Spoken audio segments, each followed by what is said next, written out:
The flight lands at 1 p.m. Can someone pick me up? I stared at my phone. The group text to my family hanging in digital silence for longer than it should have. My hand trembled slightly, whether from the medication or the anxiety. I couldn't tell anymore. The Cleveland airport bustled around me, travelers rushing to reunions while I sat alone. 3 weeks post-op from a surgery that had given me a 60% chance of seeing another Christmas. When my phone finally vibrated, the responses cut deeper than the surgeon's scalpel had. "We're too busy today. Just call an Uber," wrote Diana, my daughter-in-law of 15 years, the woman whose children I had raised while she climbed the corporate ladder at Meridian Pharmaceuticals. Then my son Philip, my only child. "Why don't you ever plan anything in advance, Mom?" I felt something crack inside me. Not my recently repaired heart, but something far more vital. 23 days ago, I'd kissed my grandchildren goodbye before flying to Cleveland for experimental surgery, telling everyone it was just a minor procedure to spare them worry. I'd faced the possibility of death alone in a strange city, signed waivers acknowledging the risks, and woken up in blinding pain with no family member's hand to hold.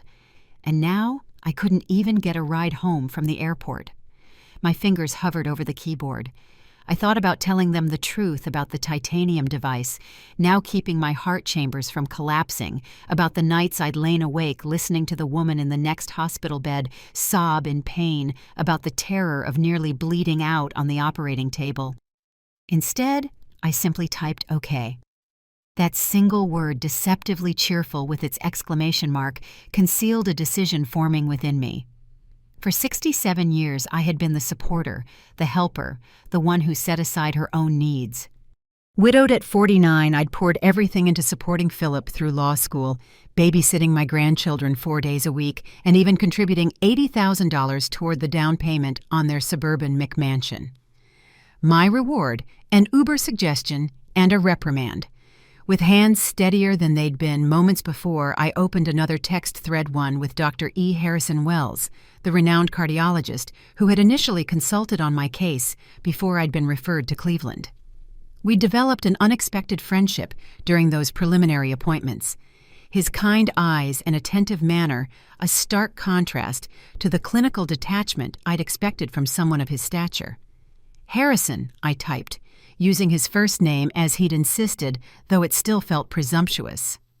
"I know you're in Switzerland for your son's birthday, but I just landed in Atlanta after my surgery in Cleveland, having some transportation issues. Don't worry, I'll figure something out. Hope the celebration is wonderful." I sent it without expecting a response. He was probably still overseas enjoying time with his family, not concerning himself with a 67-year-old widow's transportation problems. My phone rang almost immediately. Pamela. His deep voice with that slight Boston accent was unmistakable. "Where exactly are you in the airport?" I blinked in confusion. "Terminal B, but stay there. I'm at Terminal C right now. Just flew in from Zurich myself." What a coincidence. "You're here in Atlanta." I couldn't keep the disbelief from my voice. "Indeed I am. Edward's birthday celebration ended yesterday, and I caught the overnight flight. I'm actually waiting for my driver now. We can easily pick you up on the way. Do you have checked luggage?" "Just this carry-on," I said, patting the small suitcase containing 3 weeks of hospital existence. "But Harrison, I can't impose." "Pamela," he interrupted gently, "you've just had major cardiac surgery. The last thing you need is to struggle with rideshare apps and strange drivers. Text me your exact location. Samuel and I will be there in 15 minutes. After we hung up, I sat in stunned silence. Dr. Harrison Wells, the man who had revolutionized cardiac care, whose research was featured in medical journals worldwide, who had a 6-month waiting list for consultations, was coming to pick me up at the airport like we were old friends. I checked my appearance in my compact mirror and winced. 3 weeks in the hospital had left me pale with dark circles under my eyes and my silver hair hanging limp around my face. I'd lost 12 pounds I couldn't afford to lose, and my good blouse hung from my shoulders like a child playing dress-up. But there was nothing to be done about it now. I applied a touch of lipstick, a small vanity that seemed suddenly important, and waited. True to his word, 15 minutes later, a sleek black Bentley pulled up to the curb outside. The driver, an elegant older man in a crisp uniform, emerged and approached me directly. "Mrs. Hayes, I'm Samuel. Dr. Wells sent me to assist you." Before I could respond, another figure emerged from the car, tall, distinguished with silver hair and those penetrating blue eyes that somehow managed to be both authoritative and kind. Harrison Wells wore a casual but impeccably tailored outfit that probably cost more than my monthly pension. "Pamela," he said warmly, taking my hand in both of his, "I've been wondering how the surgery went. Cleveland General has an excellent team, but I've been concerned." The genuine care in his voice nearly undid me after the coldness from my own family. To my horror, I felt tears threatening. Blinking them back, I summoned a smile. It went as well as could be expected. "I'm still here, aren't I?" His eyes narrowed slightly, seeing more than I wanted him to. "Yes, you are, and I'm very glad of that fact." He turned to Samuel. "Please handle Mrs. Hayes' luggage carefully. She's still recovering." As Samuel took my small suitcase, Harrison offered his arm for support. The gesture was so unexpected, so courteously old-fashioned, that I hesitated before placing my hand in the crook of his elbow. "I don't want to be a burden," I murmured as he guided me toward the Bentley. "Pamela," he said, his voice low enough that only I could hear, "you could never be a burden. Now let's get you home and you can tell me why your family wasn't here to meet you." Something in his tone, a protective edge I'd never heard before, sent an unexpected warmth through me. As Samuel held the door open, I slid into the luxurious leather interior, wondering what my son and daughter-in-law would say if they could see me now. Little did I know that in a few hours their frantic calls would be lighting up my phone, not out of concern for my health, but because they'd discovered exactly who had come to my rescue when they wouldn't. If this story of family neglect and unexpected connections has touched your heart, make sure to subscribe so you don't miss what happens next. Will Pamela finally stand up to her ungrateful family? And what is the true nature of her relationship with the distinguished Dr. Wells? The journey has just begun. The Bentley glided through Atlanta traffic like a ship through calm waters, insulated from the noise and chaos outside. Samuel navigated with the confidence of someone who knew every shortcut and traffic pattern, while Harrison sat beside me in the spacious back seat, a respectful distance between us. "You didn't answer my question," he said gently as we merged onto the highway. "About your family not meeting you?" I smoothed an invisible wrinkle from my skirt, buying time. How could I explain without sounding bitter or worse, pitiful? "They're busy people," I finally said. "Philip's a partner at Hargrove & Associates now. Diana's leading some important pharmaceutical campaign at Meridian."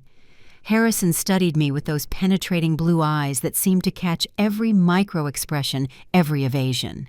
I'd noticed that quality during our consultations, how he listened not just to what was said, but to what wasn't. "I see," he replied, though his tone suggested he saw far more than I'd admitted, and they couldn't spare 30 minutes to pick up their mother after cardiac surgery. Put so bluntly, it sounded even worse than it was. I felt a sudden irrational urge to defend them. "It was last minute. I didn't give them much notice about my flight, because you didn't know when you'd be discharged," he countered smoothly. "That's how hospitals work. Surely they understood that." I turned to look out the window, watching the familiar landmarks of Atlanta pass by. "I didn't exactly tell them it was cardiac surgery," I admitted quietly. "I said it was a minor procedure." "Pamela, just my name, but filled with gentle reproof. The experimental valve reinforcement you underwent is anything but minor. Why would you downplay something so serious?" The question hung between us. Why indeed? The answer was complicated, tied to years of not wanting to be a burden, of making myself smaller, to fit into the corners of my family's busy lives. "They have their own concerns," I said finally. "Diana's been trying to land some important partnership for Meridian. Philip's working on a big case. The kids have their activities. I didn't want to disrupt everything with my problems." Harrison shook his head slightly. "Your problem was life-threatening heart failure. That's not a disruption, that's a family emergency." His directness was both refreshing and unsettling. For years, I'd constructed elaborate justifications for my family's neglect, each one more hollow than the last. "May I ask you something personal?" He continued, his tone softening. I nodded, though apprehension fluttered in my chest. "Do they know who I am?" Your family. The question surprised me. I mentioned consulting with you initially, yes? Diana was quite interested, actually. I hesitated, remembering her sudden attention when I'd mentioned Harrison's name. She works in pharmaceutical public relations. I think your endorsement means a lot in her industry.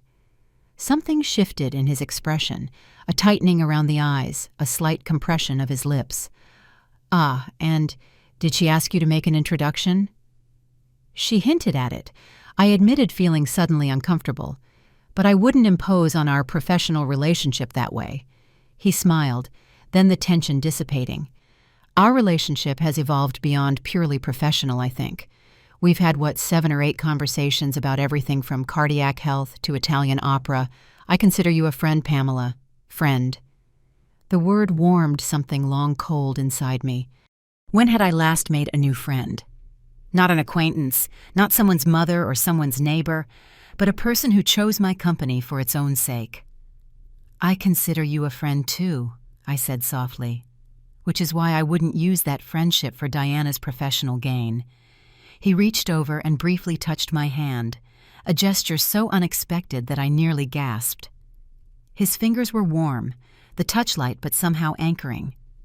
Your integrity is refreshing, he said. Now tell me about the surgery. Did Dr. Levinson use the titanium mesh reinforcement or the newer polymer blend?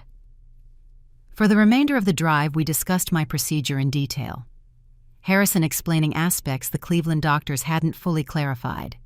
His ability to make complex medical concepts accessible without condescension was remarkable, another facet of this multidimensional man I was still discovering. As we approached my modest suburban home, I felt a strange reluctance. The thought of returning to my empty house, to the silence and solitude that had been my constant companions since Thomas died 18 years ago, suddenly seemed unbearable after these moments of connection.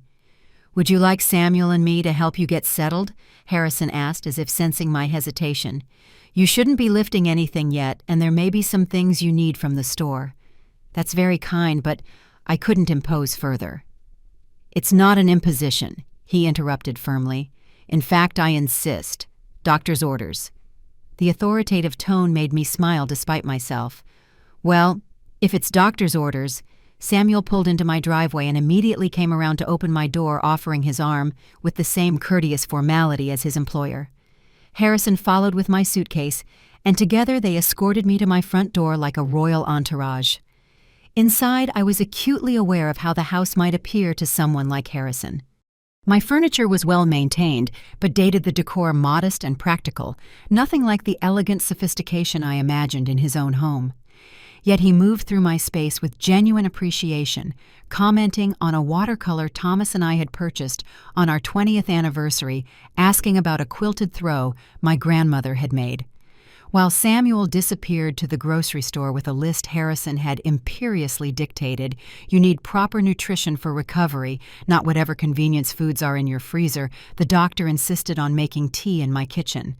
I hope you don't mind, he said, finding cups and saucers with surprising ease. I find ritual comforting after medical procedures. My mother always believed a proper cup of tea could cure anything short of a severed limb. The normality of watching this distinguished man moving about my kitchen, steeping tea as if we'd done this 100 times before, created an intimacy that made my breath catch. Or perhaps that was just my healing heart, adjusting to new rhythms. When my phone began vibrating insistently on the counter, I glanced at it with irritation, then froze. 48 missed calls, 32 text messages, all from Philip and Diana. Is something wrong? Harrison asked, noting my expression. I stared at the screen in confusion. I'm not sure. My family suddenly seems very eager to reach me. As I unlocked the phone, a new notification appeared, a social media alert. With growing disbelief, I opened it to find a photo posted by Harrison an hour ago. Both of us in the Bentley, his hand supportively under my elbow with the caption, "Honored to assist my friend Pamela Hayes home after her courageous journey through pioneering cardiac surgery. A remarkable woman with extraordinary resilience." The post already had thousands of likes and comments, including one from Diana. "Dr. Wells, that's my mother-in-law. We've been trying to reach you for months regarding Meridian's Cardio Restore project." I looked up at Harrison, whose expression was impossible to read. "Did you know I asked quietly about Diana trying to reach you professionally?" "Let's just say," he replied, setting a perfectly brewed cup of tea before me, "that your daughter-in-law's reputation precedes her. And now it seems she's discovered a connection she never knew existed." His smile contained something I couldn't quite identify. Satisfaction, perhaps, or even mischief, like a chess player who had just executed a particularly elegant move. "Pamela," he said, taking the seat across from me, "I believe your phone will be quite busy for the foreseeable future. Shall we silence it and enjoy our tea?" By evening, the missed calls had doubled. I watched the number climb with a detached curiosity, as if observing a natural phenomenon rather than my family's mounting panic. Harrison and Samuel had departed after ensuring I was comfortably settled, leaving behind a refrigerator stocked with prepared meals, my medications organized in a sophisticated pill dispenser, and a business card with Harrison's private number written on the back in his precise handwriting. Call any time, he'd said at the door, his eyes holding mine, a moment longer than necessary. Day or night. I mean that, Pamela. The warmth of those words had lingered after his Bentley disappeared down the street. Now, as I sat in my favorite armchair, with a light shawl around my shoulders, I finally decided to acknowledge the communication bombardment. I chose to read the texts first. "Philip, Mom, call me immediately." "Diana, is that really Dr. Harrison Wells with you? How do you know him, Philip? Why aren't you answering your phone? This is important." "Diana, Mom Hayes, please call. We need to talk about your connection to Dr. Wells ASAP." The progression was telling, from initial shock to barely concealed desperation, with Diana's messages increasingly focused on my connection rather than my well-being. Not a single text asked how I was feeling after or if I'd gotten home safely. When the doorbell rang, sharp and insistent, I wasn't surprised. The confrontation was inevitable. I just hadn't expected it so soon. I opened the door to find Philip and Diana on my porch, both still in their work clothes, their expressions a study in controlled agitation. Diana's perfectly highlighted hair and immaculate makeup couldn't conceal the calculation behind her eyes, while Philip's forced smile did little to mask his tension. "Mom," he exclaimed with manufactured concern, "we've been trying to reach you for hours. Why didn't you call us back?" "I was resting," I replied, simply stepping aside to let them enter. Doctor's orders after cardiac surgery. Diana's head snapped up. "Cardiac surgery.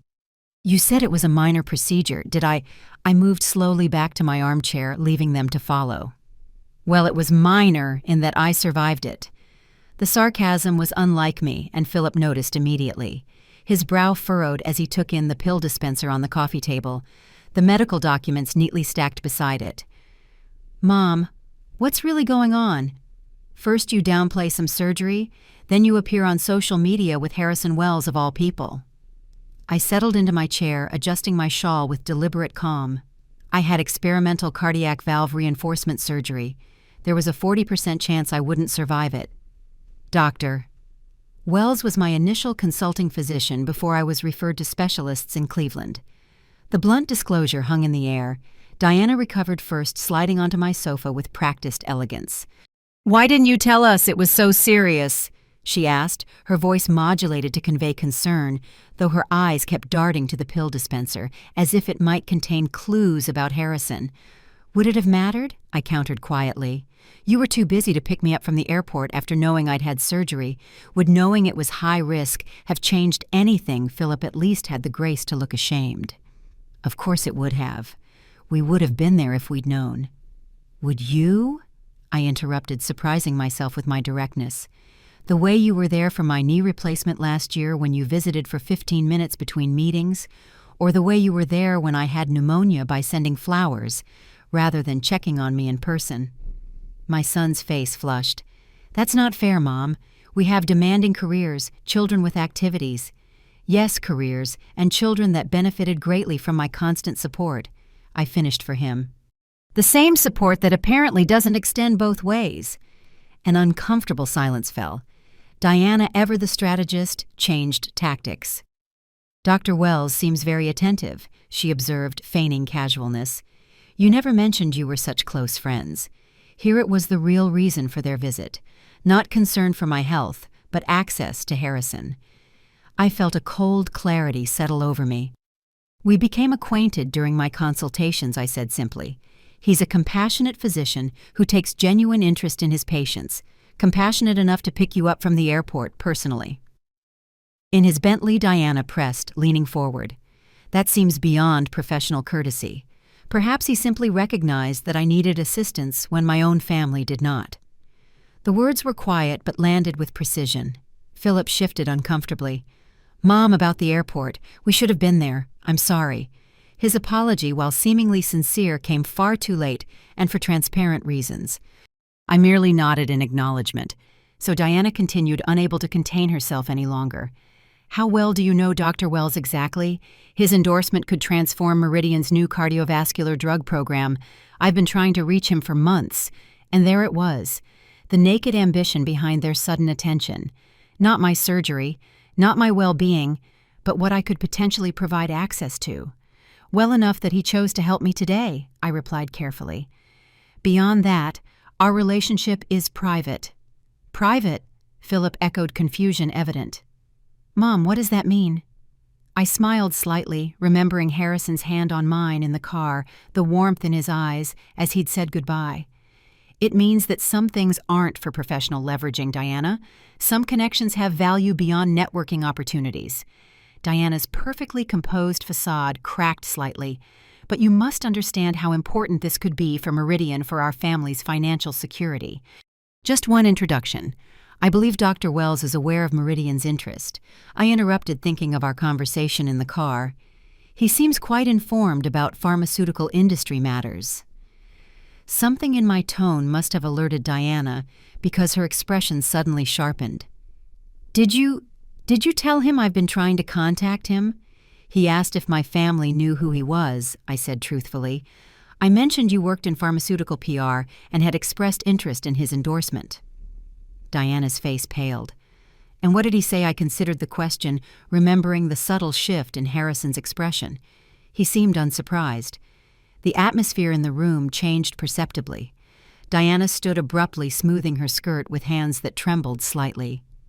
"We should let you rest," she announced, professional smile back in place. "Philip, your mother needs her recovery time." My son looked between us, clearly sensing undercurrents he didn't fully understand. "Right. But Mom, we really should talk more about your surgery. Maybe I could come by tomorrow." Before I could respond, my phone chimed with a text notification. I glanced down to see Harrison's name on the screen, checking in on my favorite patient. "Dinner tomorrow evening.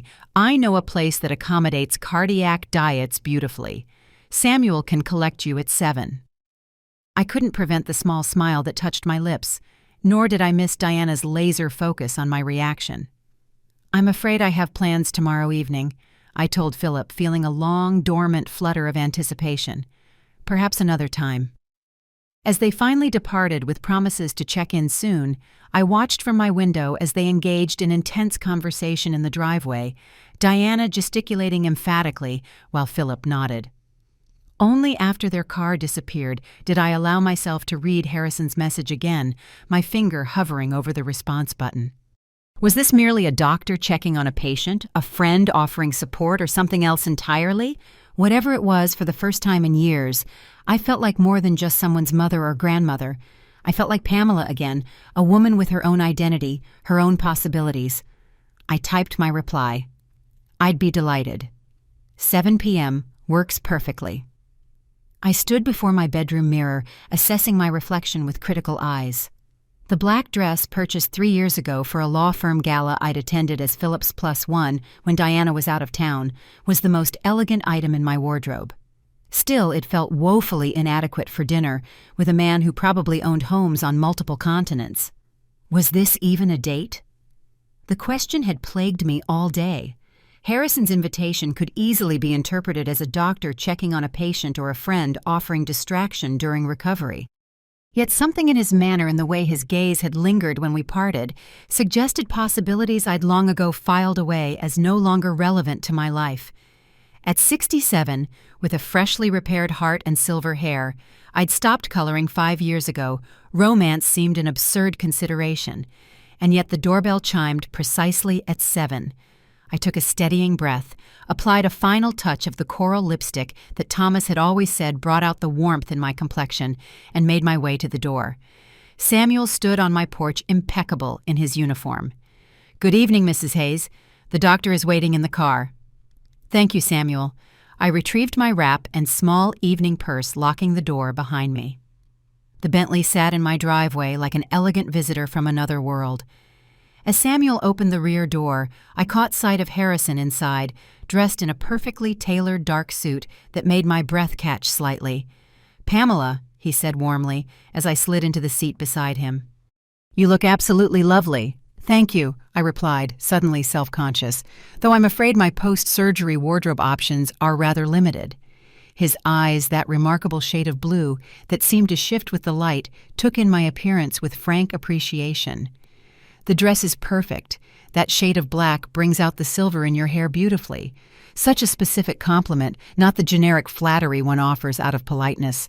I found myself blushing like a schoolgirl. "How are you feeling?" he continued as Samuel pulled away from my house. "Any discomfort, shortness of breath. Just the usual post-surgical fatigue," I assured him, "and perhaps some lingering effects from yesterday's family confrontation." Harrison's expression sharpened with interest. "Ah, yes, I imagine my social media post created quite a stir, that's putting it mildly." I studied him carefully. "Was that deliberate posting that photo when you did?" A smile played at the corners of his mouth. "Let's just say, I've learned that sometimes a strategic revelation can clarify complex situations rather efficiently. You knew exactly who Diana was, didn't you?" The question had bothered me since yesterday. Harrison was quiet for a moment, looking out at the Atlanta skyline as we approached downtown. "Your daughter-in-law has something of a reputation in pharmaceutical circles," he finally said, "particularly among physicians whose endorsements are actively sought." "What kind of reputation?" I asked, though I suspected I already knew. "The kind that prioritizes connections over content," he replied diplomatically. "Meridian's cardio-restored drug has potential, but their clinical trials have shown mixed results at best. What they need is more research, not more marketing." I processed this information, piecing it together with Diana's desperate attempts to reach him and her persistent efforts to contact you. 17 emails to my office in the past 4 months, he confirmed. 6 attempted approaches at medical conferences, 2 invitations to speak at Meridian-sponsored events, all declined by my staff. "Yet you never mentioned this when I told you about my family," I noted. His gaze returned to me, surprisingly gentle. "I didn't want to taint your family relationships with my professional judgments." Although he paused, I admit I was curious about the connection when you first mentioned your daughter-in-law worked for Meridian. I just didn't anticipate finding Diana Reynolds was your family member. The use of Diana's full name confirmed he'd known exactly who she was all along. A small part of me wondered if his initial interest in me had been influenced by this connection, but I immediately dismissed the thought. Harrison had been kind to me long before learning my family details. The Bentley glided to a stop before a discreet building I didn't recognize. No prominent signage, just an elegant doorman who nodded respectfully as Samuel opened our door. "The Claremont Harrison," explained, offering me his arm. "A private dining club. I think you'll find it comfortable, quiet enough for conversation. Excellent food tailored to any dietary needs." The interior was a study in understated luxury. Rich wood paneling, subdued lighting from crystal fixtures, and well-spaced tables ensuring privacy. The maitre d' greeted Harrison by name, leading us to a secluded corner table with views of the Atlanta skyline now glittering with evening lights. "Doctor. Wells, so wonderful to have you back. Mrs. Hayes, welcome to the Claremont." I noted with interest that no explanation of my relationship to Harrison seemed necessary. Was I assumed to be a patient, a colleague, something else entirely? Once seated, Harrison ordered for both of us with a confidence that should have felt presumptuous, but somehow didn't. A selection of heart-healthy options that still managed to sound delicious, paired with a non-alcoholic sparkling beverage that arrived in champagne flutes. To new beginnings, he said, raising his glass, and unexpected connections. I touched my glass to his, studying the distinguished face across from me. At what my daughter-in-law would call a mature 70, Harrison Wells bore his age with the confidence of a man who had accomplished much and regretted little. The lines around his eyes spoke of both laughter and concentration, his hands of skilled work and precise movements.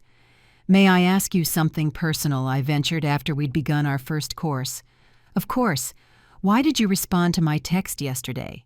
You must have dozens of patients with far more serious conditions than mine." He considered the question thoughtfully. "Do you know what attracted me to cardiology, Pamela?" The apparent non sequitur caught me off guard. "No, I don't." The heart is remarkable, resilient, yet vulnerable, constantly adapting, utterly essential, yet often taken for granted. His gaze held mine. In my 40 years of practice, I've found that people with the strongest hearts, physically speaking, are not always those with the most meaningful lives, and those with damaged hearts often possess the greatest capacity for genuine connection. "And which category do I fall into?" I asked, my voice softer than intended. "You," he replied without hesitation, "are that rare case of physical vulnerability and emotional strength coexisting in perfect balance. From our first meeting, I sensed you carried others' burdens without complaint, gave without expectation of return. Yet yesterday, seeing how your family responded to your needs," he paused. "Let's just say professional interest evolved into personal concern." "I'm not looking for pity," I said quickly. "Pity?" He looked genuinely surprised. "Pamela, what I feel for you is the furthest thing from pity imaginable." The intensity in his eyes made me look away, focusing instead on the glittering city beyond the window. After Thomas died, I'd packed away certain expectations, along with his clothes, romance partnership, the particular joy of being truly seen by another person. To feel those possibilities stirring again was both exhilarating and terrifying. "Tell me about your son," I said, deliberately changing the subject, "the one whose birthday you attended in Switzerland." If Harrison noticed my deflection, he graciously allowed it, launching into stories about Edward, a humanitarian architect designing sustainable housing in developing countries. As he spoke, I caught glimpses of the father behind the distinguished physician, proud, supportive, deeply invested in his child's happiness without attempting to control his choices. So different from my own relationship with Philip, where my support had always been expected, but rarely acknowledged, my opinion solicited only when convenient. "You know," Harrison said as we finished our main course, "Edward asked about you when I mentioned I was meeting you for dinner tonight. This surprised me. He asked about me, but he doesn't even know me." "Ah, but I may have mentioned you in a few of our conversations over the past months." A hint of self-consciousness crossed his features. "He says I speak about you differently than my other patients. Differently how I asked heart, suddenly beating a little faster, and not due to my cardiac condition." Harrison's phone chimed before he could answer. He glanced at it with an apologetic smile that quickly transformed into a frown. "Is something wrong?" I asked. "Possibly," he replied, his expression concerned. "It's from my office. A patient having complications." He hesitated. "Pamela, I hate to cut our evening short, but you need to go." I finished for him. "Of course your patients need you." Relief and regret mingled in his expression. "Samuel will see you home safely. May I call you tomorrow?" "I'd like that," I said, surprised by my own boldness. As he rose to leave, Harrison did something unexpected. He leaned down and pressed a gentle kiss to my cheek, his hand lightly touching my shoulder. "This evening meant a great deal to me," he said quietly, "more than I can properly express with a medical emergency, waiting, but we'll continue our conversation very soon." After he departed, I sat momentarily stunned, my fingertips touching the spot where his lips had brushed my skin. Samuel appeared discreetly at my side a few minutes later. "Dr. Wells asked me to ensure you enjoy dessert before taking you home, Mrs. Hayes. He specifically recommended the crème brûlée. It's heart-healthy, apparently." I smiled at this small, thoughtful detail, Harrison making sure I didn't feel abandoned despite his necessary departure. As I savored the delicate dessert, my phone chimed with a text notification. Expecting Harrison, I was surprised to see Diana's name instead. Just heard Dr. Wells had to leave Claremont for emergency. Didn't know you were dining there tonight. We need to talk about your relationship with him. It's crucial for Meridian's future. Breakfast tomorrow. I set the phone down slowly. Appetite suddenly diminished. How had Diana known where I was dining? Who had told her about Harrison's departure? The evening that had felt like a magical departure from my ordinary life suddenly seemed more complicated, threaded with agendas and surveillance I didn't fully understand. As Samuel drove me home later, I gazed out at the night-darkened streets, wondering exactly what I had stumbled into, and whether my newly repaired heart was strong enough to handle whatever came next. Diana arrived at my house the next morning with a designer coffee carrier and a pink bakery box, her version of a peace offering. Her Meridian Pharmaceuticals identification badge still hung around her neck, suggesting this visit was sandwiched between professional obligations rather than a priority in itself. Cranberry orange scones, she announced, setting the box on my kitchen counter. Your favorite. I accepted the coffee she handed me. Decaf. At least she'd remembered that much about my post-surgery restrictions. Thank you, though I don't recall agreeing to breakfast. Her smile faltered slightly. I thought after our last conversation we could use a fresh start. Family supporting family, right? Family supporting family. The irony was almost painful. Of course, I replied, gesturing toward the small breakfast nook where Philip and Diana had often sat, as newlyweds seeking my advice on everything from investment strategies to dinner party menus. Before success made my counsel seem quaint and outdated. Diana settled across from me, her expression carefully composed into professional warmth, the same look I'd seen her practice for corporate photographs. So, you and Dr. Wells, no preamble. Not even a pretense of interest in my recovery. I sipped my coffee, letting the silence stretch uncomfortably. How did you know I was at the Claremont last night? I asked, finally. She blinked, momentarily thrown by my directness. Oh, Atlanta's medical community is surprisingly small. A colleague saw you there, a colleague who also knew the moment Harrison left for his emergency. Diana's fingers tightened almost imperceptibly around her coffee cup. It was mentioned, yes. Interesting coincidence, I observed mildly. Your colleague happening to be at a private dining club, recognizing me and immediately reporting to you. Mom Hayes, she began switching to the faux, affectionate form of address she used when trying to manipulate me. I think we're getting off track. I'm just trying to understand your relationship with Dr. Wells for family reasons. Family reasons, I repeated, not Meridian reasons. Her smile stiffened. Well, of course his connection to our family could have professional implications. That's just reality. But my primary concern is you. The lie hung between us as transparent as cellophane. I thought of Harrison's words about Diana's reputation, about her persistent attempts to reach him professionally. What exactly do you want to know, Diana? Relief flooded her features at what she perceived as my capitulation. How did you two really connect? It can't just be from your initial consultation. He never gives patients that kind of personal attention. Perhaps I'm not just any patient, I replied, surprising myself with the hint of steel in my voice. Clearly she agreed, leaning forward eagerly, which is why I'm trying to understand. Is it a friendship, a professional relationship, something more? The hesitation before more carried volumes of implication. I thought of Harrison's kiss on my cheek, the warmth in his eyes when he looked at me, moments that felt private, precious, not to be dissected for Diana's professional gain. My relationship with Harrison is personal, I said firmly, not a networking opportunity. Frustration flickered across her perfectly made-up face. Mom Hayes, you don't understand what's at stake here. Meridian's Cardio Restore drug could revolutionize heart disease treatment, but we need Wells' endorsement. Do you know how many lives could be improved, including yours? Interesting, I murmured. Harrison mentioned Cardio Restore has shown mixed results in clinical trials, that it needs more research, not more marketing. Diana went very still.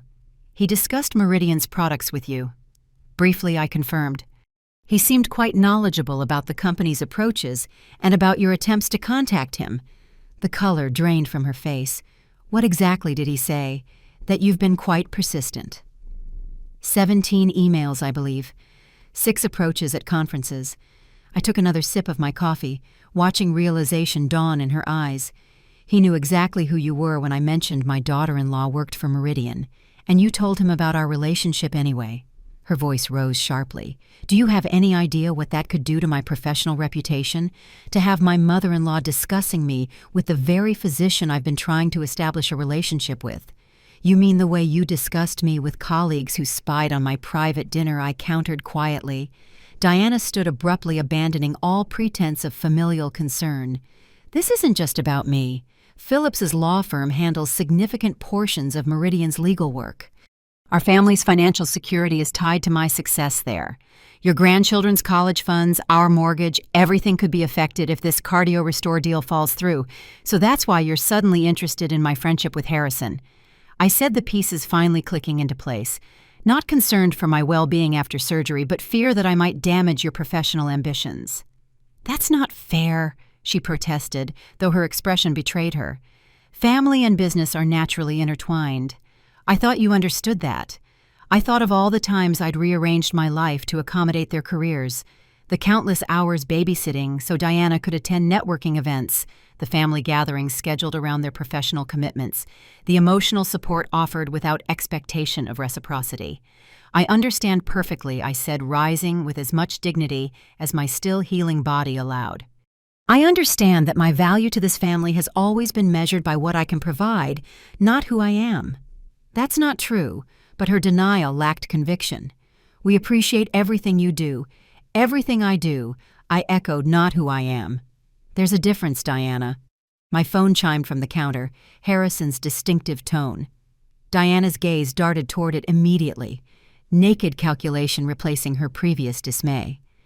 You should answer that, she said, professional smile back in place, and perhaps mention that we were just having a lovely family breakfast, that I was checking on your recovery. The transparent attempt at damage control might have been amusing if it weren't so sad. I moved to retrieve my phone, glancing at the message. Good morning, Pamela. Apologies again for our interrupted evening. Patient stabilized. Would you consider accompanying me to the Symphony Gala this Saturday black tie affair, benefiting cardiac research? Samuel can help with arrangements if you're interested. A formal event in public as Harrison's companion. The implications made my newly reinforced heart flutter in a way that probably wasn't medically advisable. Well, Diana prompted, trying to sound casual. What does the good doctor want? I slipped the phone into my pocket without responding. I think our breakfast is concluded, Diana. Please give my love to Philip and the children. Her expression hardened. So that's how it's going to be. You'll prioritize some new relationship over your family's needs. No, I corrected her gently. I'm finally prioritizing my needs alongside my family's. It's an adjustment for all of us, I imagine. After she left Bakery Box, abandoned coffee barely touched, I stood in my kitchen feeling strangely light despite the confrontation. For decades, I'd measured my worth by what I could give to others, particularly my family. The possibility of choosing something for myself, of exploring a connection that existed outside those well-worn channels of obligation, felt simultaneously terrifying and exhilarating. I reread Harrison's message, then typed my reply. I would be delighted to attend, though I should warn you my presence as your companion will likely spark certain professional overtures from Meridian Pharmaceuticals. His response came almost immediately. I'm counting on it. Some situations benefit from direct confrontation in the proper setting. Besides, I'm rather looking forward to seeing you in formal attire. You were stunning in simple black. I can only imagine what you might choose for a gala. I felt a blush warm my cheeks. Ridiculous at my age. Another text followed quickly. Samuel will arrange for suitable options to be delivered for your selection, unless you'd prefer to shop yourself. Either way, the expense is handled. Consider it part of your cardiac rehabilitation program. Doctor's orders. I laughed aloud at his audacity, then sobered as I realized the implications. Saturday's gala would make whatever was developing between Harrison and me publicly visible. Diana would undoubtedly be there representing Meridian. The pharmaceutical world would note Harrison Wells arriving with an unknown woman, a woman connected to Diana Reynolds, who had been unsuccessfully pursuing his professional attention for months. I was stepping onto a stage I hadn't chosen, becoming a player in a drama whose full script I didn't possess. Yet despite the uncertainty, I felt more alive than I had in years. My finger hovered over the keyboard momentarily before I typed, "I'll accept Samuel's assistance with attire options." "But Harrison, I need to understand, is this invitation personal or strategic?" His reply made my breath catch. Both. But the personal far outweighs the strategic. The gala merely provides a convenient setting for addressing several matters simultaneously. Most importantly, the pleasure of your company. As I set the phone down, I caught my reflection in the kitchen window. Cheeks flushed, eyes bright, looking years younger than the woman who had flown to Cleveland for surgery just weeks ago. Whatever game was being played between Harrison and Meridian, I was no longer merely a pawn. I was becoming a queen on this chessboard with moves and power all my own. And Saturday night would be my opening gambit. The stakes are rising as Pamela discovers she's caught between pharmaceutical power plays and unexpected romance. Will the Symphony Gala bring confrontation or connection? And what are true intentions toward both Pamela and Meridian? Comment where you're watching from and subscribe now to see what happens next in this thrilling story of late-life empowerment. "Too matronly," I murmured, turning away from my reflection in the full-length mirror. The navy blue gown with its conservative neckline and elbow-length sleeves made me look exactly what I was, a 67-year-old grandmother dressing appropriately for her age. Samuel, seated patiently in the corner of my bedroom, nodded in agreement. "Perhaps the next option, Mrs. Hayes." When Harrison had mentioned suitable options, I'd envisioned a few dresses delivered for my consideration. Instead, Samuel had arrived with what appeared to be an entire boutique's worth of evening wear, a professional stylist named Margot, and a makeup artist introduced simply as Inez. "Dr. Wells was quite specific about ensuring you had adequate choices," Samuel had explained, his British understatement somehow making the extravagance seem perfectly reasonable. Now stepping out of the rejected navy gown, I allowed Margot to help me into the next selection, an emerald green silk that caught the light with subtle shimmer. "This," Margot declared with professional confidence, "is the one." I turned toward the mirror and barely recognized the woman staring back. The dress wasn't revealing in the conventional sense, no plunging neckline or daring slits, but its sophisticated cut and rich color transformed my silver hair from merely aging to striking, the draping fabric skimming over my post-surgery frame with elegant forgiveness. "The color brings out your eyes," Inez observed, approaching with her formidable array of makeup brushes. "We'll keep the makeup classic, but with definition. You have remarkable bone structure." "At my age, that's a polite way of saying I've lost facial fat," I replied dryly. Inez smiled. "At your age, Mrs. Hayes, it's a genetic blessing many younger women would envy. Now please sit." As she worked applying layers of products with artistic precision, I contemplated the surreal nature of my situation. 3 weeks ago, I'd been in a hospital bed, uncertain if I would survive. Now I was being prepared like Cinderella for a ball with a distinguished cardiologist playing the role of unlikely fairy godmother. "May I ask Of course, Mrs. Hayes." His tone remained professionally neutral. "Has Dr. Wells ever sent you to assist other patients this way?" A barely perceptible pause. "Dr. Wells has always shown exceptional concern for his patients' comfort." "That doesn't quite answer my question," I noted. This time Samuel's hesitation was more pronounced. "Dr. Wells values his privacy, as I'm sure you understand." "I do?" I conceded, but I find myself in an unusual situation. Attending a major social event with a man I barely know yet who has shown extraordinary interest in my welfare. It's natural to wonder where I stand. Samuel's expression softened slightly. "Without violating confidences, Mrs. Hayes, I can say that in 15 years of service, I have never seen the doctor take such a personal interest in a patient's well-being. Nor have I been dispatched with a styling team and specific instructions about ensuring someone feels, as he put it, as extraordinary as she truly is." The simple statement warmed me more than any flowery declaration could have. Before I could respond, Inez declared her work complete and turned my chair toward the mirror.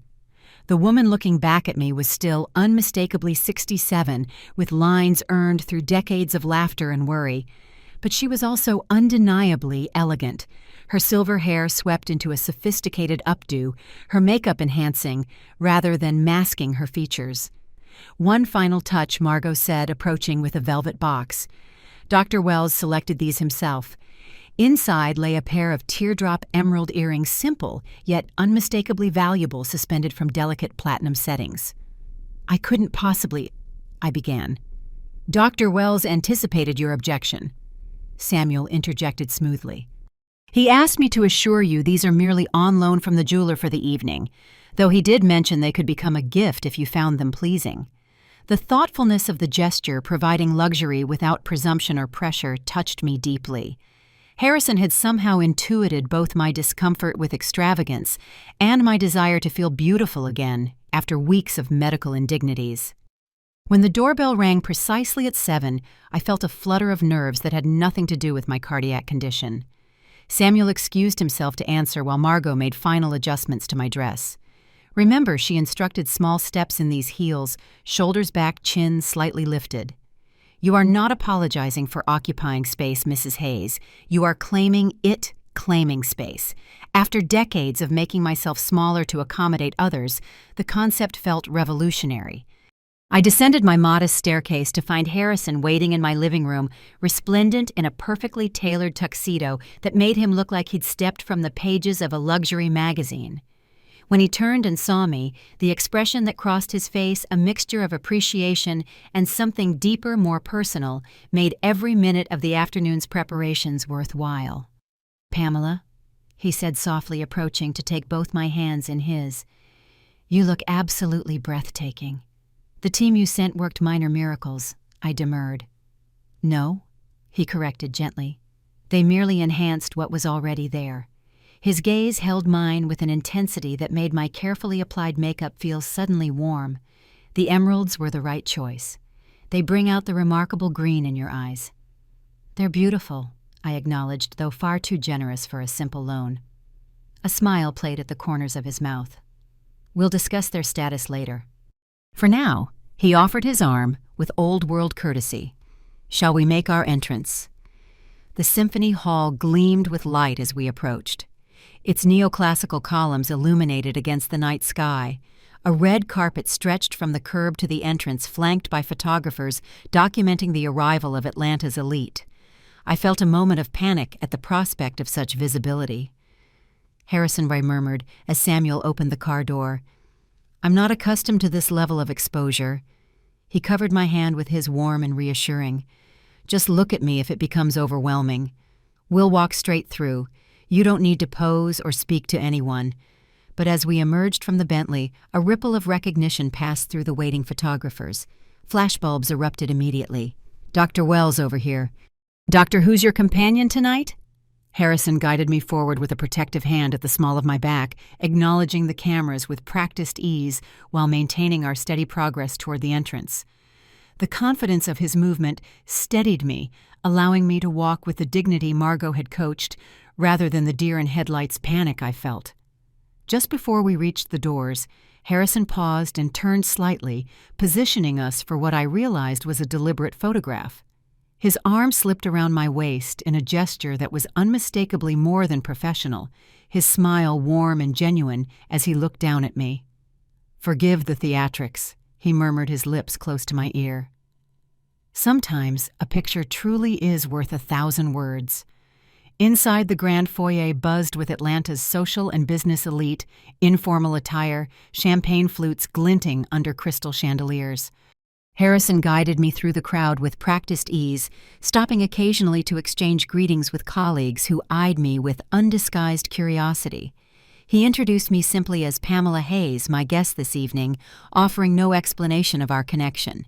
The ambiguity clearly intrigued his acquaintances, whose speculative glances followed us as we moved through the room. "Everyone is wondering who I am," I observed quietly. "Let them wonder," he replied, a hint of mischief in his eyes. "Curiosity is good for the soul." And for your reputation, arriving with an unknown woman of a certain age." His expression sobered. "Pamela, my reputation is built on 40 years of medical excellence, not social appearances." Besides, he paused, his gaze sweeping the room before returning to me with surprising intensity. "I'm rather enjoying watching Atlanta society try to categorize what they're seeing between us." "And what exactly are they seeing?" I asked, suddenly bold. Before he could answer, a voice cut through our moment of connection. "Dr. Wells." What an unexpected pleasure. Diana stood before us, resplendent in a designer gown that probably cost more than my monthly pension, her professional smile firmly in place. Beside her, Philip looked uncomfortable in his tuxedo, his expression caught between embarrassment and calculation as he looked between Harrison and me. "Mrs. Reynolds." Harrison replied with perfect courtesy, though I noted he used Diana's formal name rather than any warmer greeting. "Mr. Hayes, good evening. Dr. Wells. We had no idea you'd be attending with family." Diana continued smoothly, emphasizing the last word while extending her hand. What a delightful surprise! As Harrison took her hand briefly, I caught the flash of triumph in Diana's eyes. She had achieved in this moment what months of professional pursuit had failed to deliver: direct contact with Harrison Wells with the added leverage of family connection. What she couldn't possibly know was how thoroughly Harrison had anticipated this very encounter, and how completely the evening was about to upend everyone's expectations, including perhaps my own. "Actually," Harrison replied smoothly, his hand finding the small of my back with subtle possessiveness, "I'm not here with family. I'm here with my date." The word hung in the air between us, date simple, unambiguous, and utterly shocking to Diana, whose professional smile faltered visibly. "Your date," she repeated, eyes darting between us, as if trying to solve a particularly complex equation. "Yes." Harrison confirmed, his tone pleasantly conversational, despite the small bomb he'd just detonated. "Pamela and I have been getting to know each other over the past weeks. When I learned she was recovering from cardiac surgery, it seemed the perfect opportunity to invite her to an event benefiting heart research." Philip stared at me as if I'd suddenly sprouted wings. "Mom, you never mentioned you were dating Dr. Wells."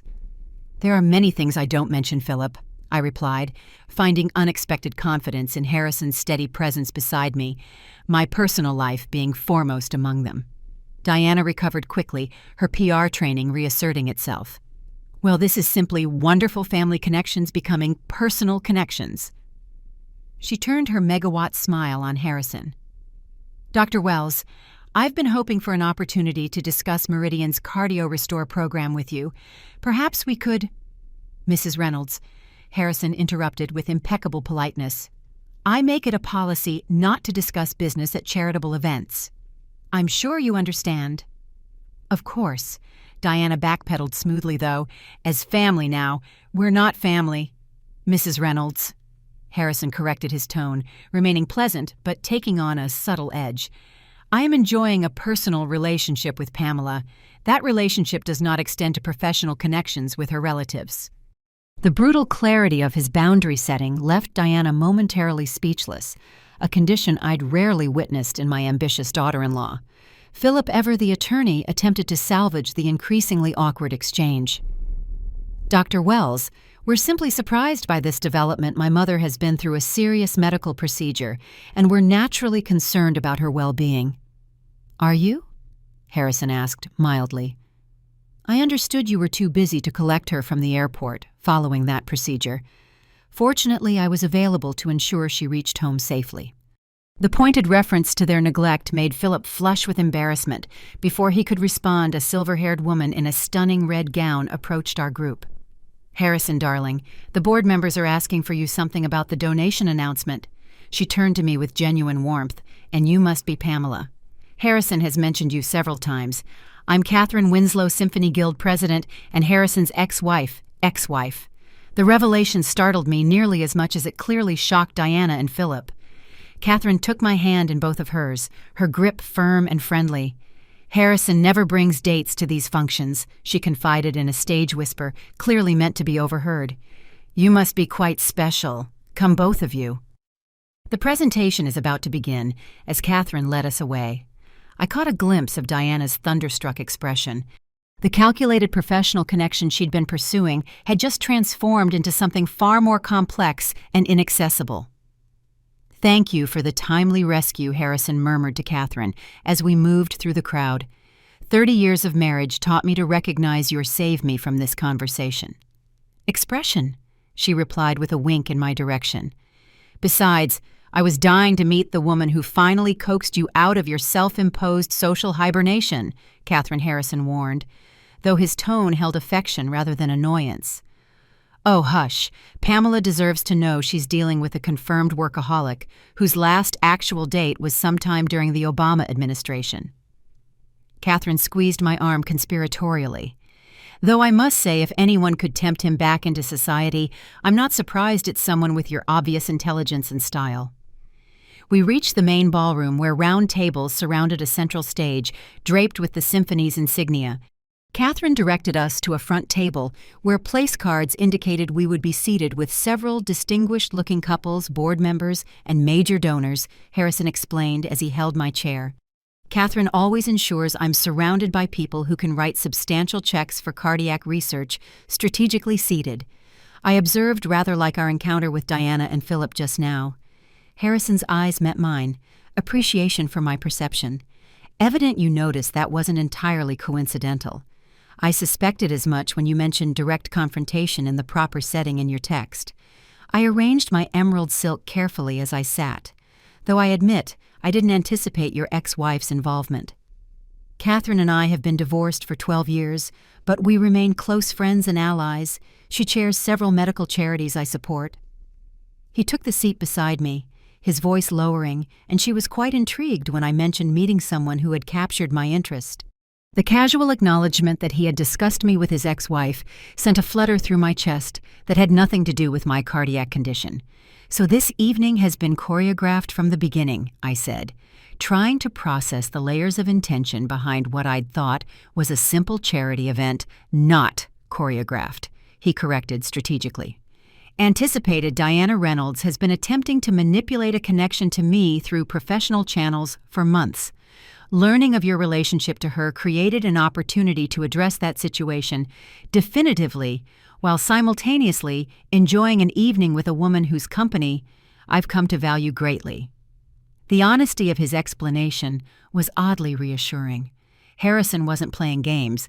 He was simply accustomed to operating several moves ahead in both his professional and personal life. "And your declaration that I'm your date," I asked. "Was that also strategic?"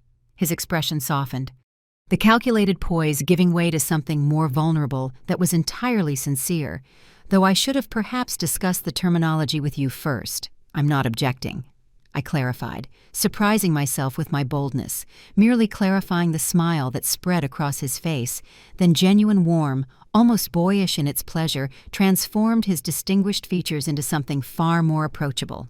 "In that case," he said, reaching to take my hand under the cover of the tablecloth, "allow me to formally request the pleasure of considering this our first official date." Pamela Hayes before I could respond. The lights dimmed and Catherine took the stage, welcoming guests to the Symphony's annual cardiac research benefit.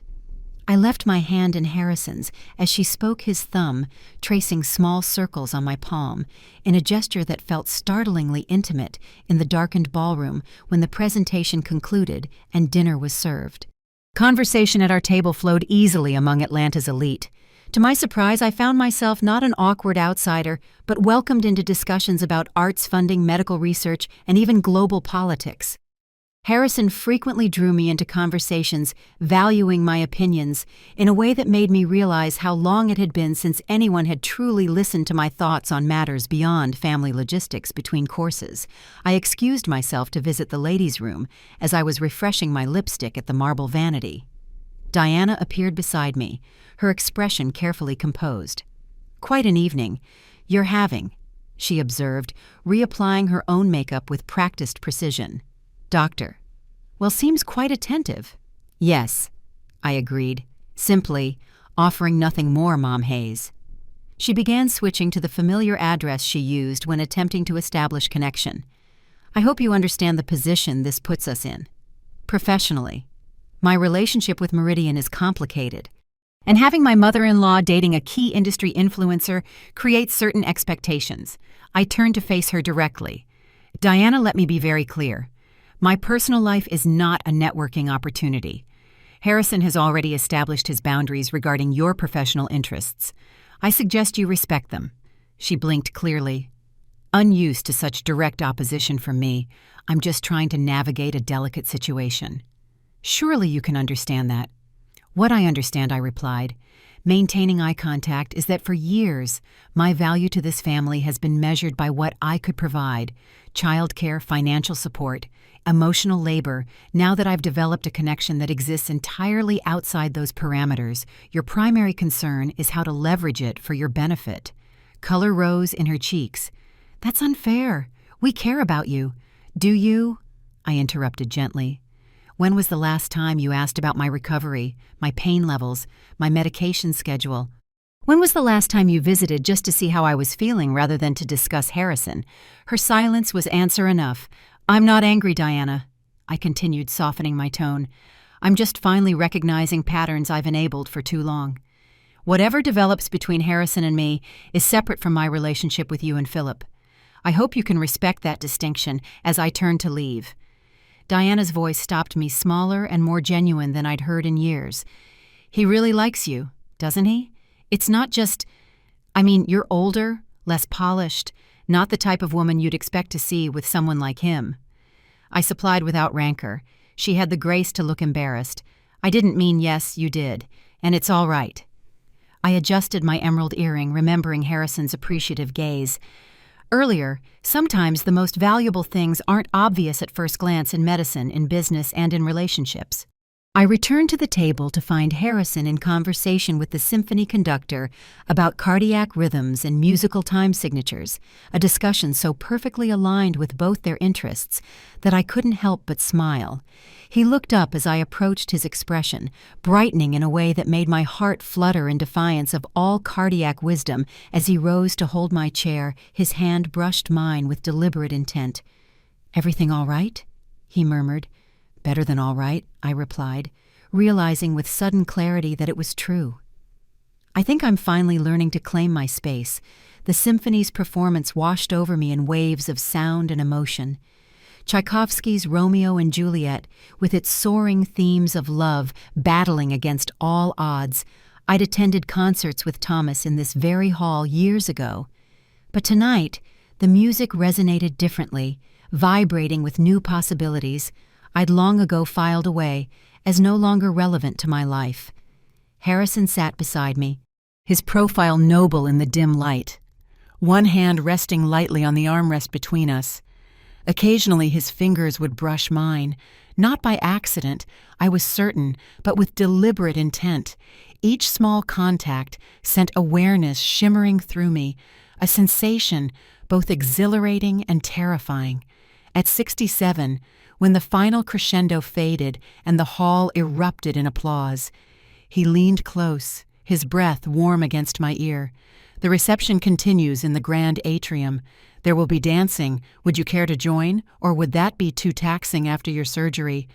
"My cardiologist cleared me for light exercise," I replied with newfound boldness. "I believe a waltz qualifies." His smile, private, intimate, meant only for me, crinkled the corners of his eyes in a way that made him look younger and more approachable. "Then, may I have the honor of this dance?" "Pamela Hayes." The grand atrium had been transformed during the concert, its marble floors cleared for dancing. A small orchestra positioned on a raised platform at one end, crystal chandeliers cast a golden glow over elegantly dressed couples already beginning to sway to a Strauss waltz. Harrison led me to the edge of the dance floor, his hand warm and secure at the small of my back. "It's been some time since I've done this," he confessed. "Medical conferences rarely feature ballroom dancing. It's been even longer for me," I admitted. "Not since Thomas's retirement party, and that was nearly 20 years ago. Then we shall be rusty together." He turned to face me, one hand extended in formal invitation. "Shall we?" As his arm slipped around my waist and my hand settled on his shoulder, the years fell away, Our bodies found the rhythm with surprising ease, muscle memory engaging, despite the decades since either of us had properly danced. Harrison led with quiet confidence, guiding me through the swirling couples with the same precision he likely brought to the operating room. "You're quite good at this," I observed as he executed a perfect turn that made my emerald silk flare elegantly. "As are you," he countered, another hidden talent to discover.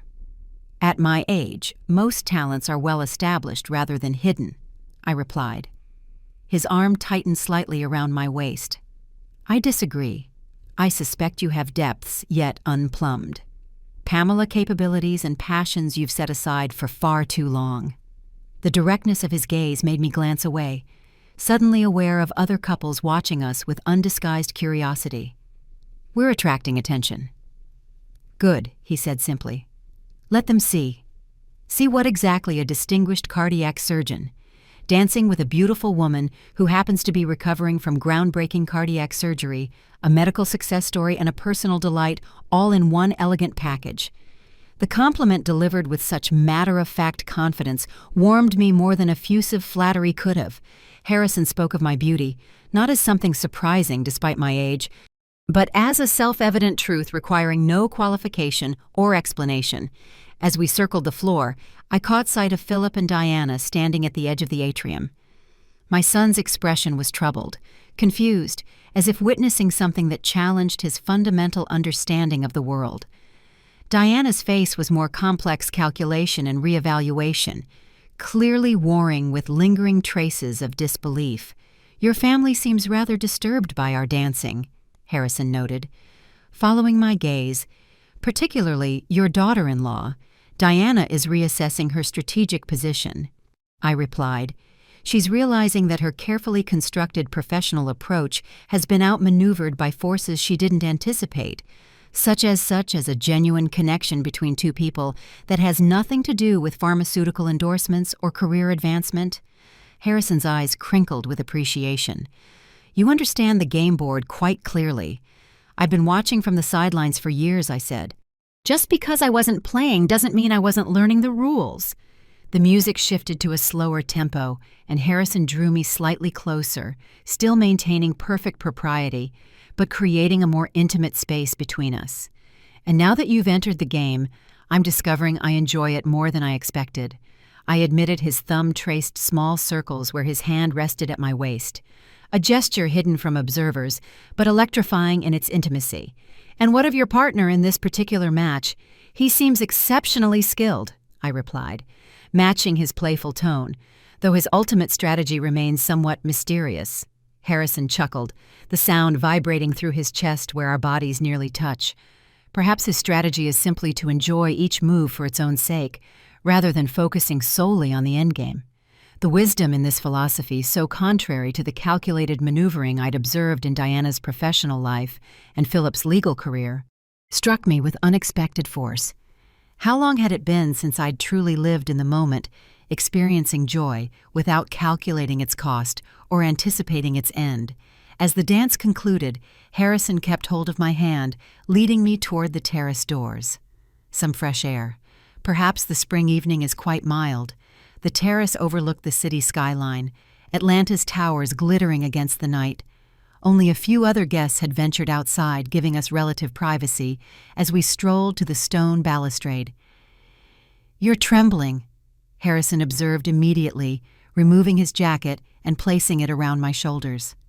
The garment carried his scent, subtle cologne, fine wool, and something uniquely him that I couldn't name but found inexplicably comforting. Just a slight chill. I lied in truth. I was trembling from the evening's emotional intensity, the public declaration of our connection, the confrontation with Diana, the intimacy of dancing after so many years of solitude. Harrison studied me with the careful assessment of a physician. "Perhaps we should call it an evening. Your recovery is still progressing, and I wouldn't want to overtax you." "No," I said quickly, surprising myself with my vehemence. "I'm fine. Truly." His expression softened.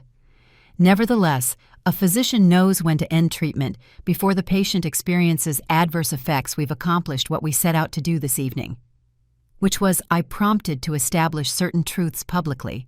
He replied that you and I have a personal connection, independent of professional considerations, that your daughter-in-law's attempts to leverage family relationships for business advantage are unwelcome.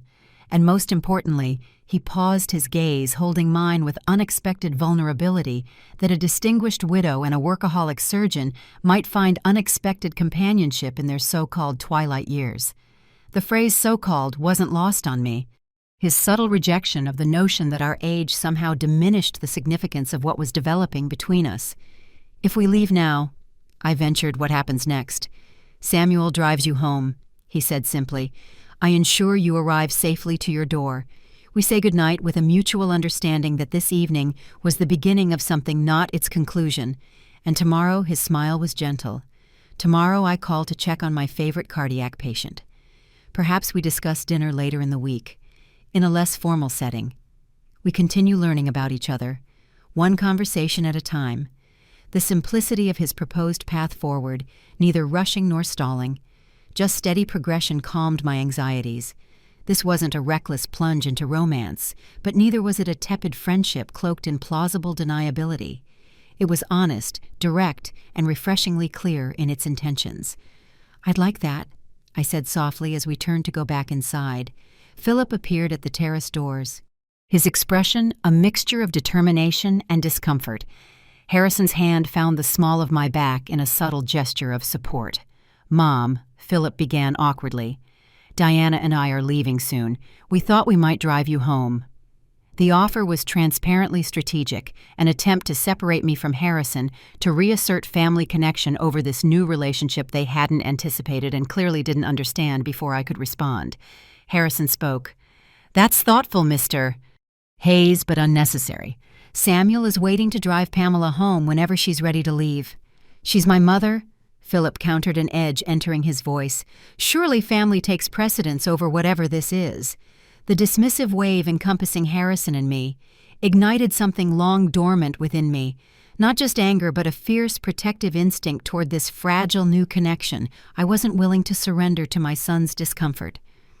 Philip, I said, my voice steady and clear. Harrison is my date this evening, and he will see me home. Please give my regards to Diana. My son stared at me as if I'd suddenly started speaking a foreign language.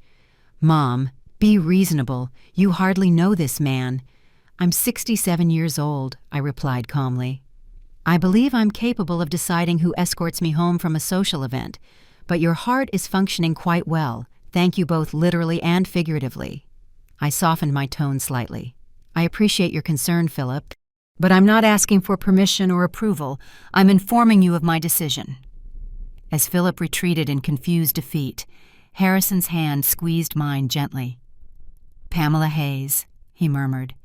You are remarkable under the starlit Atlanta sky wrapped in his jacket, and my newfound assertiveness. I finally began to believe it might be true. Samuel drove in comfortable silence as streetlights cast rhythmic patterns across the Bentley's interior.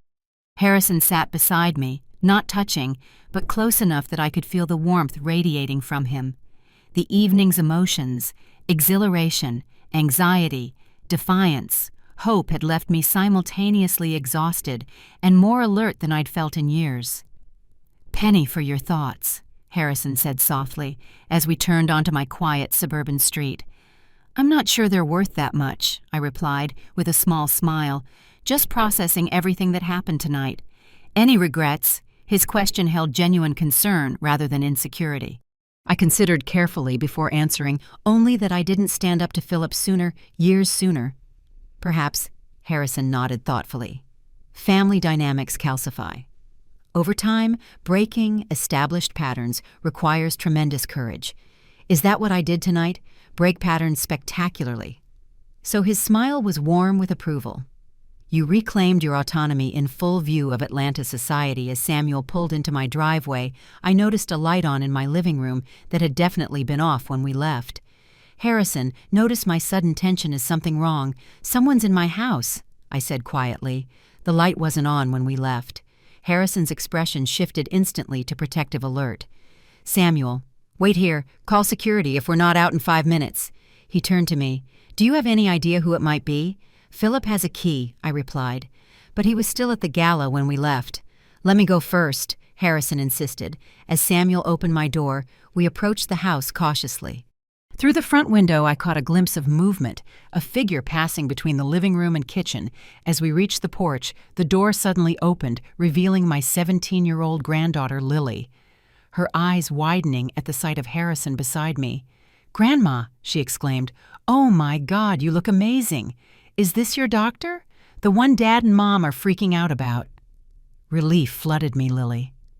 "What are you doing here, sweetheart?" She glanced between us with undisguised curiosity. "Mom texted that you were at some fancy gala with a famous doctor. I wanted to see for myself."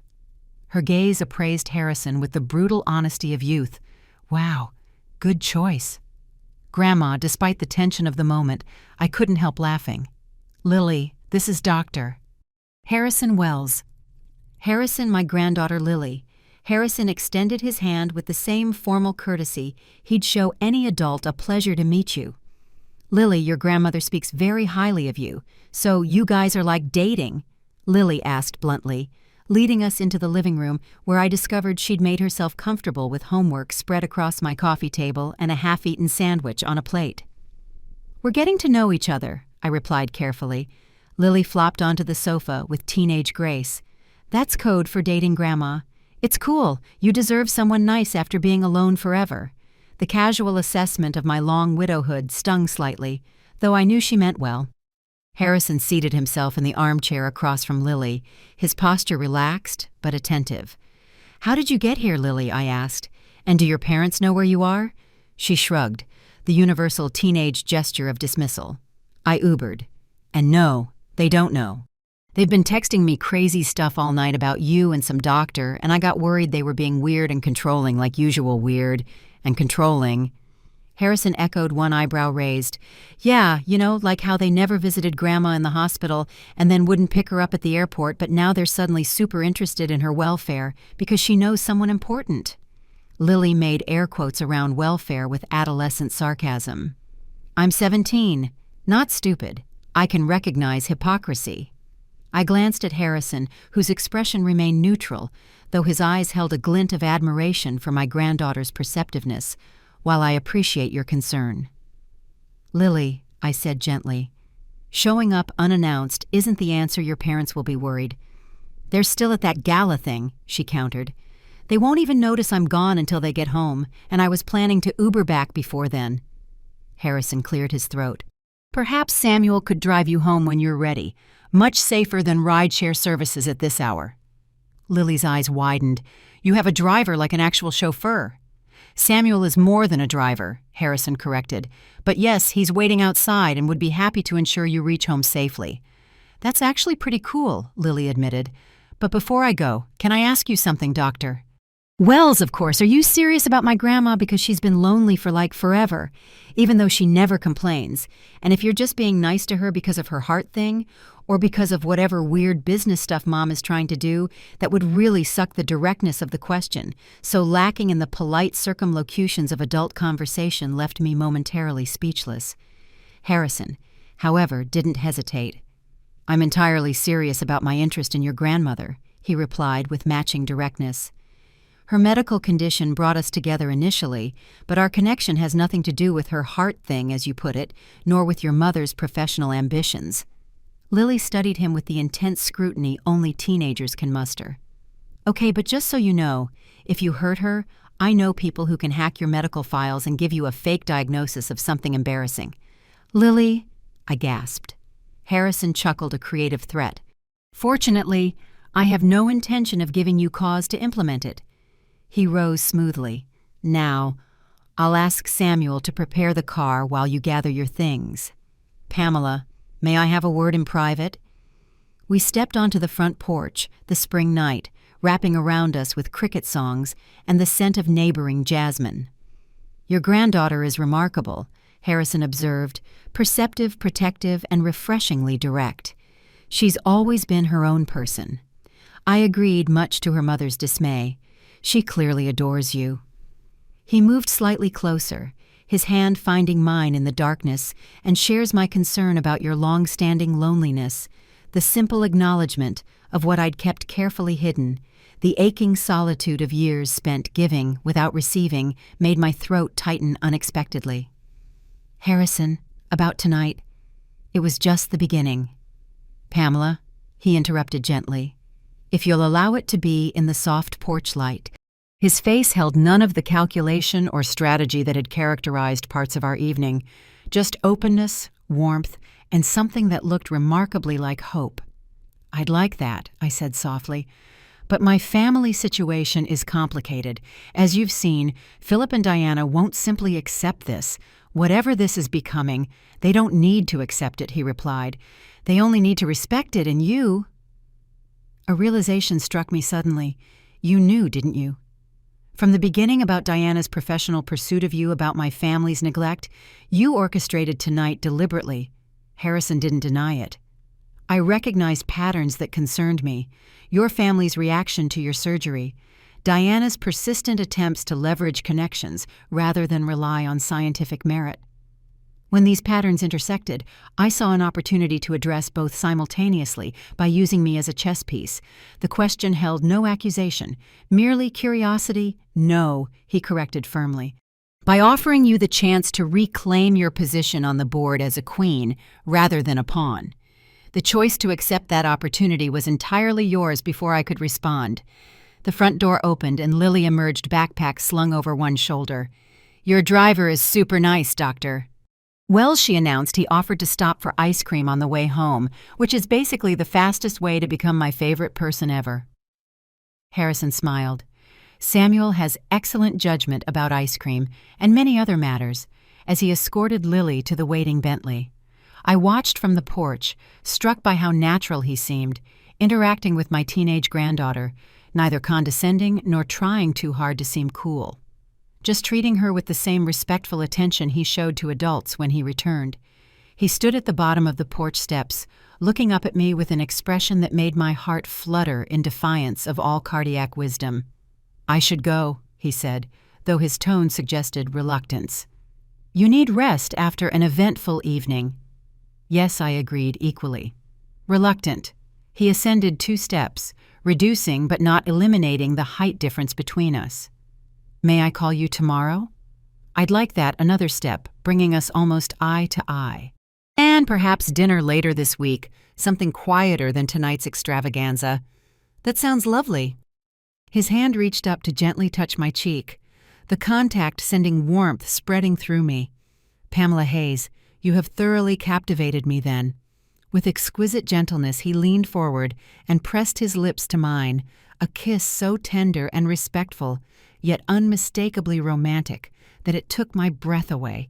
It lasted only moments, but in those moments, 18 years of widowhood seemed to evaporate like morning mist. When he drew back, his eyes searched mine with a question. I answered by placing my hand over his, where it still rested against my cheek. "Good night, Harrison," I whispered. "Thank you for a remarkable evening, the first of many." "I hope," he replied, his voice carrying the same slight roughness I felt in my own as the Bentley disappeared down my quiet street. I remained on the porch, fingers lightly touching my lips, where the sensation of his kiss lingered at 67. With a surgically reinforced heart and decades of putting others' needs before my own, I had somehow stumbled into a second chance at romance. The question now was whether I had the courage to embrace it fully, and whether the family storm that would inevitably follow 3 weeks after the gala. I sat in my garden, morning sunlight warming my shoulders as I read the latest medical journal Harrison had recommended. My phone chimed with a text notification, Diana requesting a family dinner that evening at their home. The carefully worded message concluded with, "We need to discuss recent developments as a family." I smiled slightly at the corporate phrasing. In the weeks since the symphony event, my relationship with Harrison had evolved with a pace that felt simultaneously measured and exhilarating. Quiet dinners at out-of-the-way restaurants, long conversations on my porch, swing a Sunday drive to the mountains where he'd held my hand as we walked a gentle trail. Attentive to my still recovering stamina, each encounter had deepened our connection while revealing new facets of the distinguished doctor, his dry wit, his passion for classical music, his surprising knowledge of poetry. 2 nights ago, our goodnight kiss had lingered beyond propriety, his arms drawing me close with a hunger that matched my own awakening. Desire. "Is this too fast?" he'd whispered against my hair too much. "No," I'd replied, surprised by my own certainty. It's exactly right now facing Diana's summons. I felt oddly calm. Whatever family discussion she had planned, I was no longer the accommodating mother-in-law, desperate for inclusion at any cost. I texted back, "I'll be there at 7. Is there something specific we need to discuss?" Her reply came quickly. "Just family matters. Philip is concerned about recent changes in your life translation. They were staging an intervention about Harrison." I dressed carefully that evening, choosing a sleek pantsuit in a deep teal that Harrison had admired during our last dinner. The woman in the mirror looked remarkably different from the pale, uncertain figure who had landed at Atlanta Airport just weeks ago. Color in my cheeks, confidence in my posture, a spark in my eyes that had been absent for years. Philip and Diana's suburban Tudor-style home projected success and stability, perfect landscaping, luxury vehicles in the circular driveway, tasteful lighting illuminating architectural features. I'd contributed significantly to the down payment, a fact everyone politely avoided mentioning at family gatherings. Lily opened the door before I could ring the bell, her face lighting up. "Grandma, you look amazing." "Thank you, sweetheart." I hugged her, noting the suspicious absence of her younger brother. "Where's Tyler?" "Sleep over at Jason's," she replied, rolling her eyes. "They didn't want him here for the serious family discussion, as if he's not part of the family." Interesting. So this was indeed the intervention I'd suspected. Diana appeared in the foyer, her hostess smile firmly in place. "Pamela, you're right on time. We're having drinks on the patio."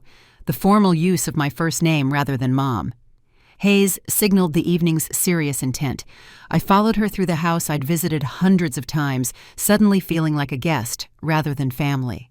Philip stood at the elaborate outdoor bar, mixing drinks with forced casualness. "Mom, you look well, very youthful." "Thank you," I replied simply. "Happiness agrees with me." Apparently an uncomfortable silence followed as Philip handed me a glass of white wine. Diana shot him a look that clearly communicated "your turn," prompting him to clear his throat awkwardly.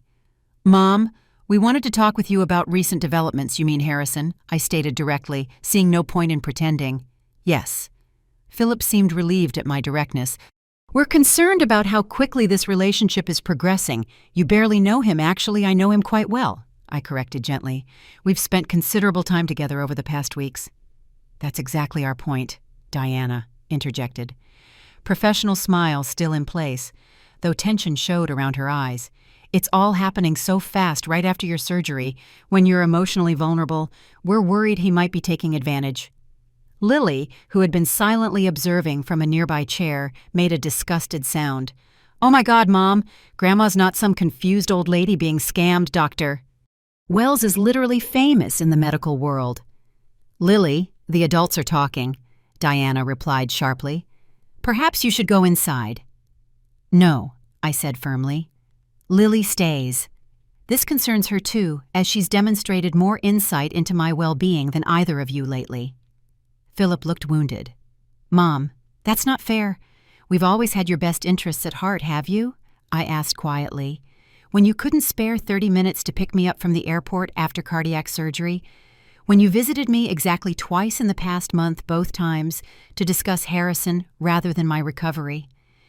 We've been busy with work commitments, as you've been for years," I interrupted gently while I rearranged my life repeatedly to accommodate your needs, babysitting on short notice, contributing financially to this very house being available whenever called upon, but never expecting the same consideration.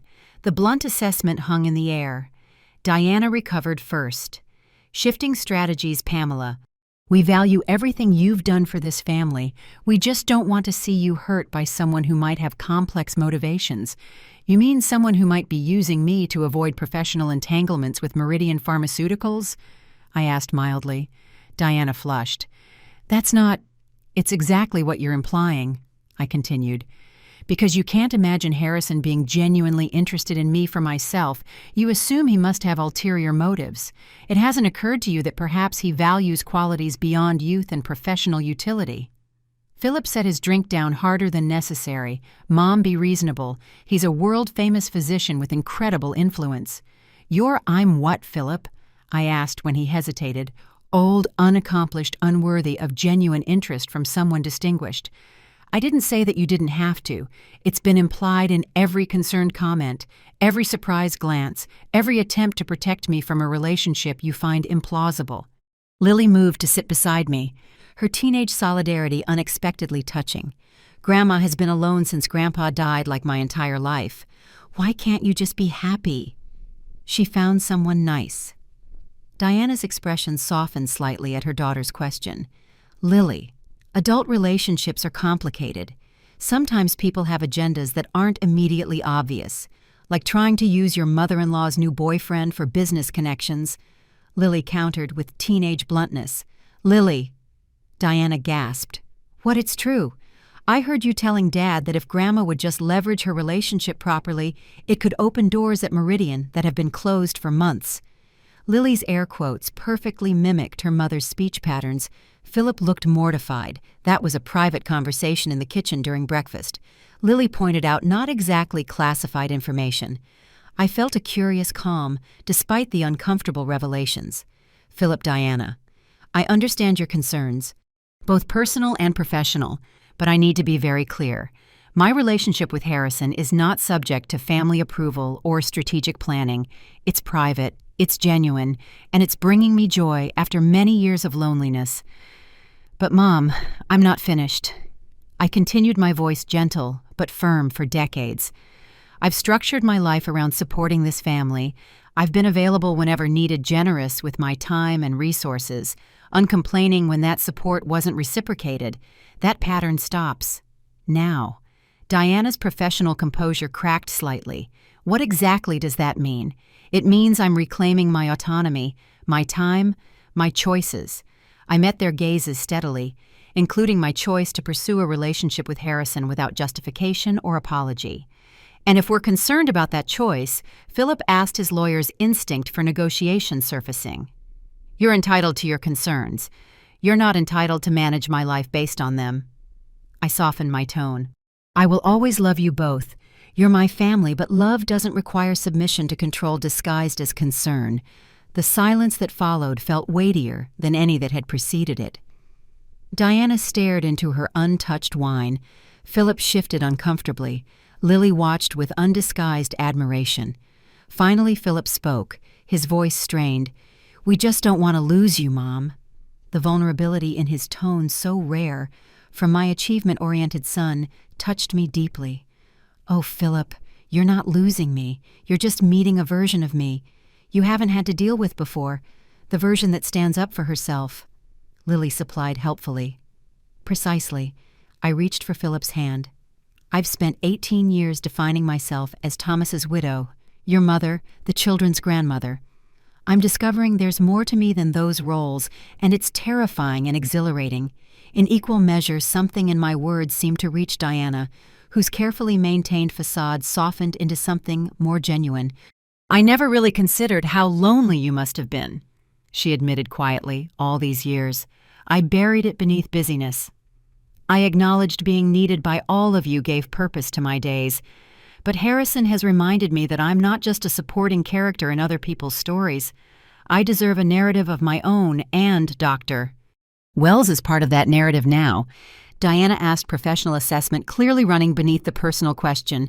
Yes, I stated simply, though not in the way that might benefit Meridian Pharmaceuticals. Diana had the grace to look embarrassed about that. We don't need to discuss it further, I interrupted gently. Your professional ambitions are your concern. My relationship with Harrison is mine. Those boundaries need to be respected moving forward, as if summoned by our conversation. My phone chimed with Harrison's distinctive tone. I glanced at the screen to see his message, thinking of you this evening. Call when you're free? A smile touched my lips, involuntarily bringing curious looks from my family. Him, Philip asked. Yes, I made no move to hide the screen or apologize for the interruption. Lily broke the tension with teenage pragmatism. So are we actually having dinner, or was this just scheduled for the intervention because I'm starving? Diana sighed, momentarily abandoned her perfect hostess persona. There's lasagna keeping warm in the oven. I suppose we should eat as we moved inside. Philip hung back, touching my arm to delay me. Mom, I need to ask, are you happy? Really happy? The question asked without agenda or judgment, for perhaps the first time in years, deserved complete honesty. Yes, I said simply, for the first time since your father died. I remember what it feels like to be fully alive, to be seen for myself, not just for what I can provide. His expression shifted through several emotions before settling on something resembling acceptance. Then I guess I need to get used to having Dr. Harrison Wells at family dinners. That would be nice, I replied, though not required. Harrison and I are creating our own path, which may or may not always intersect with family obligations. That's going to take some getting used to, he admitted. For all of us, I agreed. Change usually does later that evening. As Samuel drove me home, I called Harrison as promised, his voice warm and intimate through the phone. Created an immediate connection, despite the physical distance. How was the family dinner? He asked. Illuminating, I replied. They staged a concerned intervention about us. He chuckled, the sound sending pleasant shivers through me. And how did that go for them? Not as planned, I admitted. Though I think we reached a new understanding, or at least the beginning of one. I'm proud of you, he said softly. Standing your ground. Couldn't have been easy. After so many years of accommodation, surprisingly, it was easier than expected. I watched familiar streets pass outside the Bentley's window. Once I became clear about my own worth, the rest followed naturally. Your worth has never been in question, Harrison replied. At least not to me, as Samuel pulled into my driveway. I noticed a warm glow coming from my porch. Not the automatic security light, but the soft illumination of candles, dozens of them arranged along the railings, and steps creating a pathway to my door where a tall figure waited. Harrison. I gasped into the phone. Are you at my house? I may have prepared a small surprise, he admitted. I thought you might need something special after facing the family tribunal. Samuel opened my door with a conspiratorial smile. Dr. Wells arranged everything while you were out, Mrs. Hayes. The candles are LED, no fire hazard. I approached my transformed porch in wonder, seeing Harrison waiting with an expression of such tender anticipation that my heart, both literally and figuratively stronger than it had been in years, swelled with emotion. What is all this? I asked, as I reached him. A celebration, he replied, taking both my hands in his of courage, of new beginnings, of a remarkable woman who is finally claiming her rightful place in her own life story. As he drew me into an embrace that felt like coming home to a place I'd never been before, I realized that my surgical journey had healed far more than just my physical heart. It had cracked open decades of careful containment, allowing me to step into a life richer and more authentic than I'd believed possible at 67. The diagnosis that had terrified me had become unexpectedly the prescription for my rebirth. Pamela's journey from neglected mother-in-law to empowered woman comes full circle as she finally claims her right to happiness on her own terms. Thank you for following this story of late-life transformation, romance, and the courage to start anew when society expects you to fade into the background. If you've enjoyed this journey of heart, both literal and metaphorical, please subscribe, activate notifications, and share your thoughts in the comments below.